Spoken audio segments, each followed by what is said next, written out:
Hello दोस्तों, तो कैसे हैं आप लोग। उम्मीद करता हूं कि आप लोग बहुत मस्त होंगे, तंदुरुस्त होंगे और पढ़ाई में व्यस्त होंगे। तो देखिए आप लोगों के लिए मैं क्या लेकर आया हूं। One shot video. ठीक है। चैप्टर 2 का वन शॉट वीडियो। जैसा आपने चैप्टर 1 का वन शॉट में प्यार दिखाया है, उस तरह से चैप्टर 2 में भी दिखाओ। अपने भाई बहन दोस्तों में शेयर करो। क्यों पता है? क्योंकि चैप्टर 2 का वन शॉट वीडियो से एग्जाम में बाहर आएगा ही नहीं। बिहार वाले हो, झारखंड वाले हो, यूपी वाले हो, बंगाल वाले हो, कोई भी हो, ठीक है। इससे बाहर तो आएगा ही नहीं। सारा का सारा पॉइंट जिक्र कर दिया हूं। ठीक है, जो एग्जाम में आएगा सबका सब। तो चलिए समय को ज्यादा जाया ना करते हुए, क्योंकि समय बहुत ज्यादा इंपॉर्टेंट है। तो देखिए, थोड़ा सा आपको मोटिवेट मैं करूंगा। क्या लिखा हुआ है?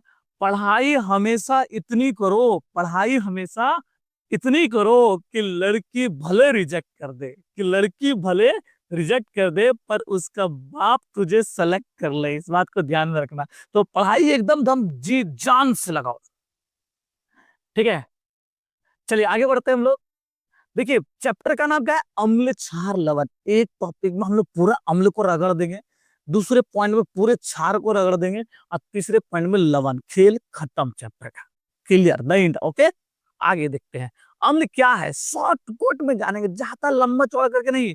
आप इसको अगर लिख लोगे वन शॉट ना, माइंड में बना लो, ताकि एग्जाम में जाते समय ये वीडियो देख के जाना। सबका सब इसी से आएगा, कहीं और से आएगा नहीं, सब इसी से आएगा। देखो, वे पदार्थ जो जल में घुलकर H प्लस आयन दे। याद रख लो, जो जल में घुलेगा ना कोई पदार्थ और H प्लस आयन रिलीज कर दे, तो समझ लेना क्या है, वो अम्ल है। और अम्ल स्वाद में वैसे कैसा होता है? खट्टा होता है। अम्ल स्वाद में कैसा होता है? खट्टा होता है। इस बात को ध्यान रखना। कुछ एग्जांपल ले लूं, देखो एग्जांपल कुछ देख लो, देखो छाप लो माइंड में। क्योंकि HCl, H2SO4, HNO3, ये सारा अम्ल इंपॉर्टेंट है, क्योंकि बार बार एग्जाम में इन्हीं को तो दोहरा रहा है ना। यही एग्जांपल ले लिया मैंने। ठीक है, याद कर लेना। ठीक है, आगे देखते हैं। क्षारक क्या है, जिसको हम बेस कहते हैं? वे पदार्थ जो जल में घुलकर OH माइनस आयन देता है, उसको क्या कहते हैं? बेस कहते हैं। और ये स्वाद में कैसा होता है? कड़वा होता है। ये स्वाद में कैसा होता है? कड़वा होता है। उदाहरण में देख लो, NaOH, सोडियम हाइड्रोक्साइड। देखो ये क्या है? आपका आपका बेस है। ये क्या है? बेस है। आगे देखते हैं। थोड़ा सा हम लोग इंडिकेटर देखते हैं। कैसे पता लगाएंगे कि कौन अम्ल है, कौन क्षार है? ये वाला अम्ल है, ये वाला क्षार है। उसको पता लगाने के लिए क्या क्या इंडिकेटर होता है, क्या क्या सूचक होता है? देखिए 3 सूचक के बारे में हम जिक्र करेंगे।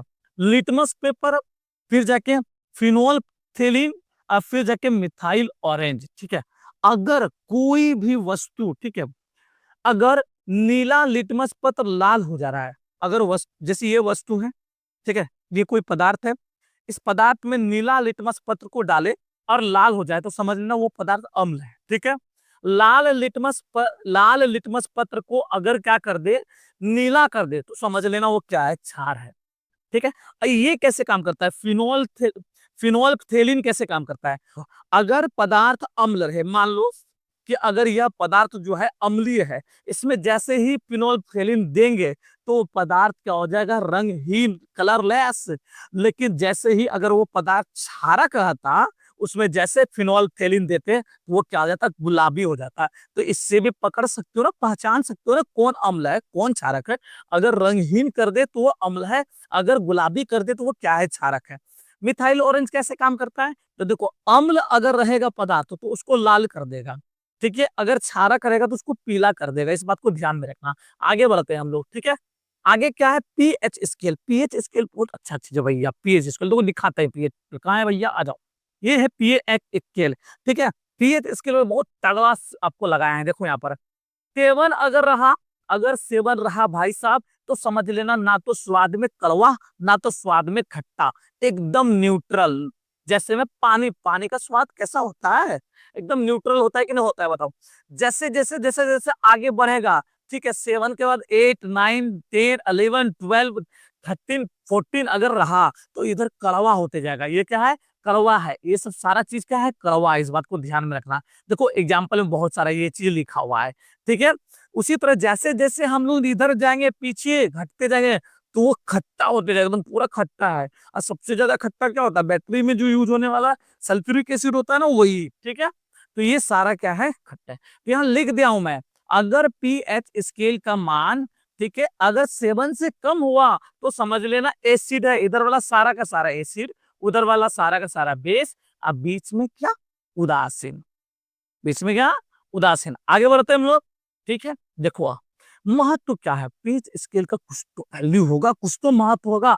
महत्व क्या है, देखो अपने मानव शरीर है ना, हमारे पूरे मानव शरीर में क्या होता है, 7 से लेकर 7.8 तक का पीएच मान होता है मानव शरीर का।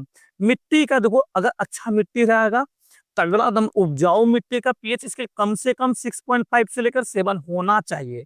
ठीक है, अगर ज्यादा मिट्टी में अगर अम्लीय वर्षा हो जाने के कारण क्या होता है, मिट्टी की उर्वरा क्षमता घट जाती है, इसलिए वो उपजाऊ नहीं होती। इस बात को ध्यान रखें। देखिए वर्षा जल का पीएच स्केल, अगर पीएच पे अगर मान अगर 5.6 दिखा दिए, तो समझ लो वर्षा जल क्या हो गया, अम्ल हो गया। तो अम्लीय वर्षा कैसे होता है, क्योंकि उसका पीएच मान क्या हो जाता है, 5.6 होता है। ठीक है, ये जैसे स्केल देख लिए। तो आगे बढ़ते हैं हम लोग। देखिए अगर हम कुछ रिएक्शन करवा रहे हैं, अम्ल क्षारक अभिक्रिया करवा रहे हैं हम लोग, ठीक है, अगर मान लो अम्ल को धातु के साथ मिला दे, ये अम्ल है, ये धातु है, दोनों आपस में मिला दे, दोनों क्या करते हैं, आपस में मिला दे, तो क्या बनेगा पता है? नया प्रोडक्ट, नया चीज बनेगा, वो एक कहलाएगा लवण। और उसी प्रोडक्ट से फिर धुआं निकलेगा एकदम गैस टाइप का, जिसको कहते हैं हाइड्रोजन गैस निकलता है। जैसे कुछ एग्जांपल आपको देता हूँ कि आप लोग प्रैक्टिकल करना घर पे, ठीक है। बैटरी का पानी ले लेना, निकाल लेना, या एसिड लेना बैटरी का, उसको एक शीशे के गिलास में ले लेना, और जो एल्युमिनियम फॉयल होता है ना, जो खाना ताना पैक करते हैं, उसके कुछ टुकड़ा उसमें डाल देना। देखते होते ना, खोलने लगेगा, क्या होगा, खोलने लगेगा। और उसको क्या करो, गुब्बारा में पैक करो, गुब्बारा को उड़ाओ, ठीक है, क्योंकि हाइड्रोजन गैस हल्का होता है, उड़ जाएगा वो।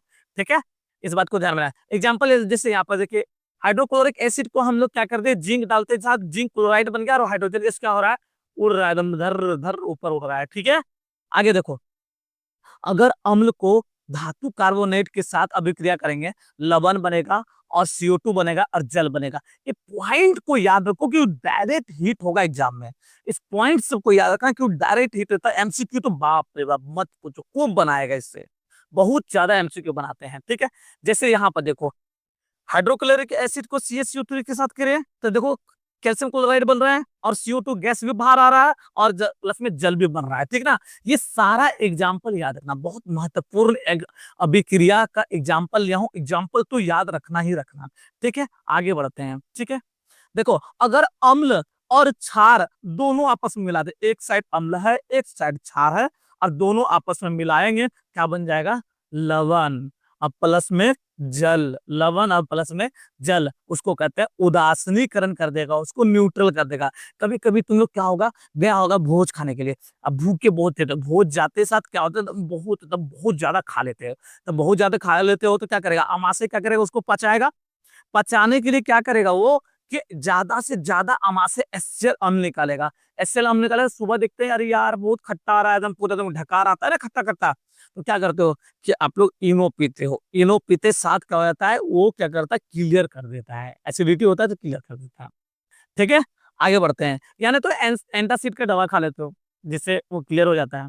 ठीक है, जैसे यहाँ देखो, यहाँ पर भी उदाहरण ले लिए कि HCl देखिए एक अम्ल है, और NaOH क्या है, एक क्षारक है। दोनों आपस में अभिक्रिया कर दिया तो NaCl बन गया, नमक बन गया, और प्लस में क्या बन गया, जल बन गया। इस बात को ध्यान में रखिएगा, ये उदाहरण आप लोग ज्यादा याद रखिएगा। ठीक है, दैनिक जीवन में अम्ल क्षार का क्या महत्व, बहुत महत्व है। देख लो भाई, दैनिक जीवन में क्या है, जैसे अम्ल देख लो, हर जगह तो अम्ल दिखता ही दिखता है। सिरका देखे हो, ठीक है, एप्पल सिरका देखे होगा, विनेगर जिसको हम लोग कहते हैं। सिरका, सिरका में कौन सा एसिड होता है, यानी कौन सा एसिड होता है, तो एसिटिक एसिड होता है। विटामिन सी, विटामिन सी का कैप्सूल भी देखे होगे ना, एस्कॉर्बिक अम्ल होता है विटामिन सी में।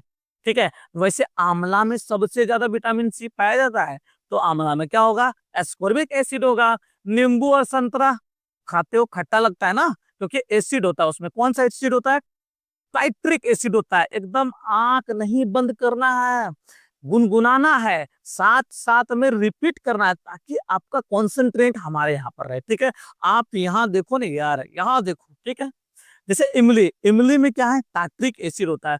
तो पूरा इमली सुन के मुंह में पानी आ जा रहा है ना जी। देखो यहाँ पर, अब क्षारक का कुछ एग्जांपल लेते हैं। जैसे चूना, देखो चूना, सब कोई घर पोताई करते हो चूना, यानी तो रगड़ते हो चूना, ठीक है। तो चूना में क्या होता है, कैल्शियम हाइड्रोक्साइड होता है, इस बात को ध्यान है। कास्टिक सोडा, ठीक है, कास्टिक सोडा में क्या होता है, सोडियम हाइड्रोक्साइड होता है। मिल्क ऑफ मैग्नीशिया, इसी को एंटासिड कहते हैं हम लोग, ठीक है। ये इसमें क्या पाया जाता है, मैग्नीशियम हाइड्रोक्साइड पाया जाता है। थोड़ा हम लोग ये देख ले भाई, लवण के बारे में, अम्ल के बारे में पढ़ लिए ना, क्षारक के बारे में पढ़ लिए ना, अब थोड़ा लवण के बारे में जानो, ठीक है। लवण क्या है, लवण कैसे बनता है, अम्ल और क्षार आपस में अभिक्रिया करता है तो लवण बनता है और जल बनता है। पहले आपको बता दिए थे, लवण बनता है और क्या बनता है, जल बनता है। इसी को हम लोग कहते हैं उदासीनीकरण अभिक्रिया से प्राप्त होता है। क्या प्राप्त होता है, सॉल्ट, नमक, ठीक है। जैसे देखिए उदाहरण में नमक देख लो, K2SO4 देख लो, CaCO3 देख लो, ये सारा क्या है, आपका लवण है। आगे देखते हैं, पीएच का क्या महत्व है, कुछ तो वैल्यू होगा, कुछ इंपोर्टेंस पीएच का, हाँ है ना। पीएच का इंपोर्टेंस, जैसे कि हमारा पाचन होता है, ठीक है, पाचन होता है तो उसका एचसीएल अम्ल के कारण हमारा भोजन पाचन होता है, आमाशय में एचसीएल अम्ल निकलता है, भोजन को पचाने में अति करता है, हेल्प करता है। गैस्ट्रिक जूस निकलता है जिसको हम लोग जठर जूस भी कहते हैं हम लोग, ठीक है। दांत, जिससे दांत देखना क्या हो जाता है कि क्षय होता है, क्षय मतलब दांत अगर खराब हो रहा है, क्यों खराब हो रहा है, क्योंकि आपके आपका मुंह का जो पीएच मान है वो 5.5 से नीचे गिर गया, 5.5 से कम जाएगा, तब क्या हो जाएगा, दांत खराब होने लगता है। इसमें बोलता है क्या आपके टूथपेस्ट में नमक है, नमक मतलब क्या, कि लवण का बात कर रहा है वहां पर, ठीक है ना। तो क्षारक वाला चीज से करना चाहिए, इससे एनामेल क्या हो जाता है, नष्ट हो जाता है। एनामेल पता है, दांतों के ऊपर में जो चमकता है ना पदार्थ, उसको एनामेल कहते हैं। क्लियर बात को, आगे देखते हैं हम लोग, ठीक है। पौधों का विकास, पौधों का विकास कैसे होगा, क्योंकि अगर आपका मिट्टी ही खराब है, मिट्टी में अम्ल का मात्रा ज्यादा हो गया है, तो पौधों का विकास रुक जाएगा भाई साहब, ठीक है। तो ये सारा पीएच पे खेल है, इस बात को ध्यान में रखना, ठीक है। मच्छर को काटने पर, जब मच्छर काटे ना आप लोगों को, तो क्या लगा लो, ZNO, जिसको हम लोग केलामाइन कहते हैं, अगर वो लगा लोगे ना तो काम खत्म, ठीक है। आगे देखो, आगे अच्छा ये सब देखियो क्या कहते हैं, नाम सुना ये सब तो, अग्निशामक यंत्र हो गया, ये कुछ टेबलेट हम लिए हैं यहाँ पर, और ये बेकिंग सोडा लिए, तो वो दिखाते हैं क्या है।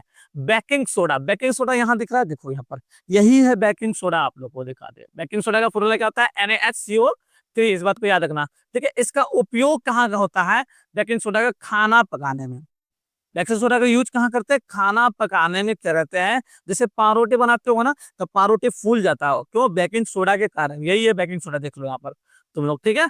उसके बाद दूसरा देखो, अग्निशामक यंत्र में, तो बेकिंग सोडा का यूज किया जाता है अग्निशामक यंत्र में, ताकि क्या हो जाएगा कि हम लोग को आग बुझाने में ये हेल्प करती है। चारों तरफ क्या हो जाता है, CO2 का एक परत जम, एक परत बन जाता है, जिसके कारण क्या होता है, ऑक्सीजन अंदर नहीं घुस पाने के कारण क्या होता है, आग बुझ जाती है, ठीक है। और आपको पता है एंटासिड यानी कैप्सूल, ये दवा है जो कि आप अगर अम्लीय ज्यादा हो जाए तो एंटासिड खा लेना चाहिए, ठीक है।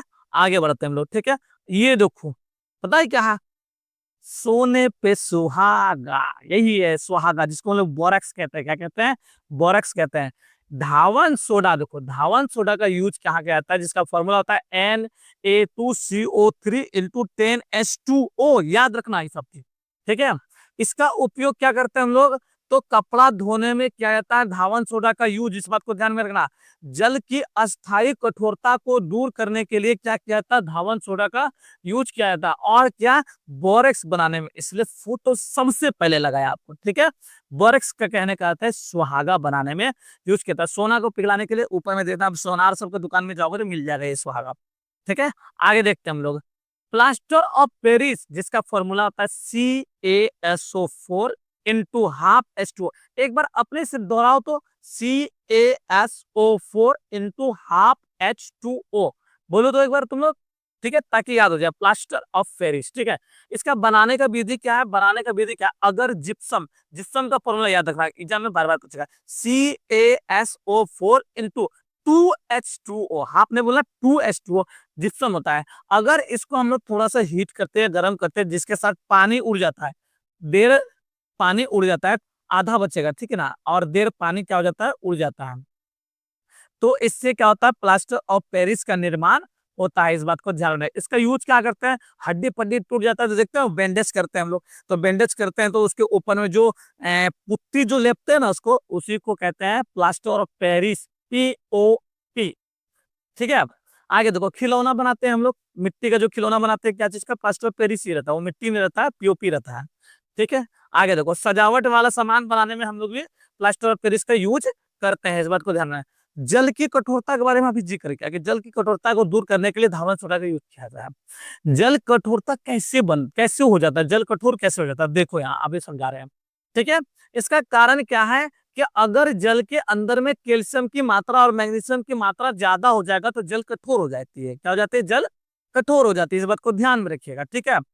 ये कितने प्रकार की होती है, तो दो प्रकार का। एक तो परमानेंट कठोर हो गया है भाई साहब, और एक होता है अस्थाई कठोर, मतलब कि टेम्पोरी में कठोर हुआ है, फिर बाद में वो दूर हो सकता है।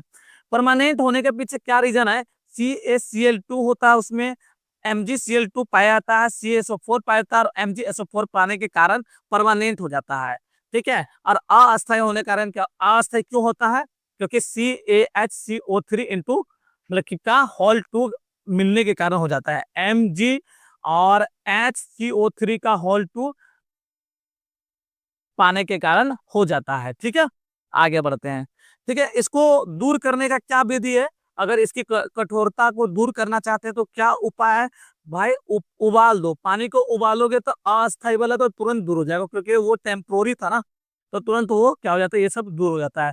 और अस्थाई वाला में एक विधि होता है जिसको कहते हैं क्लर्क विधि, और आयन विनिमय विधि के द्वारा से हम लोग क्या करते हैं कि इसकी अस्थाई कठोरता को दूर किया जा सकता है। ठीक है। समझ में आया, पूरा का पूरा टॉपिक ले लिए, अब कितना कम समय में हो गया ना। तो कहने का अर्थ क्या है, आप पूरा रिवीजन करो, एकदम मस्त से रिवीजन करो। समझ में आया बात को, पूरा मस्त से भी रिवीजन करो। मिलते हैं हम लोग नेक्स्ट वीडियो में। तब तक आप अपना पढ़ाई में एकदम जी जान लगा दो, क्योंकि अगला डिस्ट्रिक्ट टॉपर आप ही बनोगे। तो आप अपना पढ़ाई में जान लगा दो। और मैं आपके लिए क्या कर सकता हूँ, मैं आपके लिए क्या कर सकता हूँ, कमेंट बॉक्स में राय दो, किस चीज पे वीडियो बनाना चाहिए, क्या तुम्हें क्या चीज का जरूरत है वो बताओ, हम आपकी जरूरत को पूरा करेंगे। ठीक है। मिलते हैं नेक्स्ट वीडियो में, तब तक के लिए जय हिंद जय भारत।